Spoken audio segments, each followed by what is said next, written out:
సాక్షి ప్రతిపక్ష పాత్రలో ఉండాలి. ఇప్పుడు బాగా రాసుకోవచ్చు. ఈనాడు జ్యోతి న్యూస్ సిగ్గు తెచ్చుకోవాలా. 5 ఏళ్ల పాటు ఎంత విషయం చిమ్మారు జగన్ మీద ప్రభుత్వంలో. ఒరిజినల్ వార్తలు కాదు, అన్ని కల్పిత వార్తలు. కానీ ఇక్కడ నిజమైన వార్తని కూడా ఆంధ్రజ్యోతి రాసినంత కూడా రాయలేకపోయిందంటే సిగ్గు తెచ్చుకోవాల్సిన సాక్షి. ఇక్కడ చూడండి, పత్తిపాటి పుల్లారావుకి సంబంధించి ఒక ఆరోపణ. ఆంధ్రప్రదేశ్లో సామాన్యులు బతికే పరిస్థితి లేదని అక్కడ ఎమ్మెల్యే అనుచరులు టెంట్లు వేయించి మరి తమ ఆస్తులను కబ్జా చేస్తున్నారని ప్రవాసాంధ్రుడు రావి మురళీమోహన్ ఆవేదన వ్యక్తం చేశారు.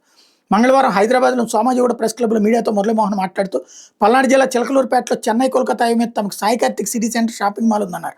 మొత్తం 1.16 లక్షల చదరపు అడుగుల్లో 2 సినిమా థియేటర్, 2 ఫంక్షన్ హాల్తో పాటు 11 షాపులు ఉన్నాయని వివరించారు. దీని విలువ 60 కోట్లకు పైగా ఉందన్నారు.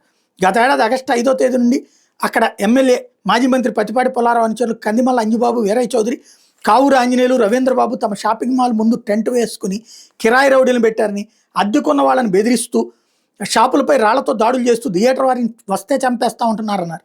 చిలకలూరుపేట పోలీస్ స్టేషన్లో ఫిర్యాదు చేస్తే సీఏ రమేష్ ఫిర్యాదు కూడా తీసుకోలేదని మురళీమోహన్ వాపోయారు. ఆయన తల్లి సామ్రాజ్యం కూడా మాట్లాడారని ఒక వార్త రాసుకొచ్చింది.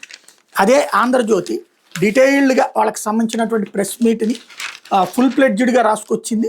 ఎంత దుర్మార్గం చేస్తున్నారు అన్నటువంటిది ఒక 3 కాలముల వార్త రాసుకొచ్చింది. అంటే కనీసం ఆంధ్రజ్యోతి ఈ విషయంలో బాధ్యత పాటించిందని చెప్పాలి.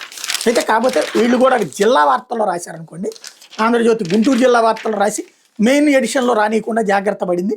బట్ ఈ స్థాయి వార్త సాక్షి రాయలేకపోయింది. ఇక్కడ మొన్ననే 150 కోట్ల రూపాయల ఆస్తి శాతవాహన కాలేజీని నొక్కేయడానికి ప్రయత్నించినటువంటి స్వయంగా ఎవరు చేసుకొచ్చింది ఆ రోజున ఆలపాటి రాజేది. ఇప్పుడు ఇది వచ్చేటప్పటికి పత్తిపాటి పుల్లారావు. మరి సాధారణ ప్రజల ఆస్తులు, ధనికులైనటువంటి వాళ్ళ ఆస్తులు, వ్యాపారవేత్తల ఆస్తులు, పారిశ్రామికవేత్తల ఆస్తులు, విద్యావేత్తల ఆస్తులు దోచుకుంటుంటే ఏమనాలా? ఎక్కడికి పోతుంది?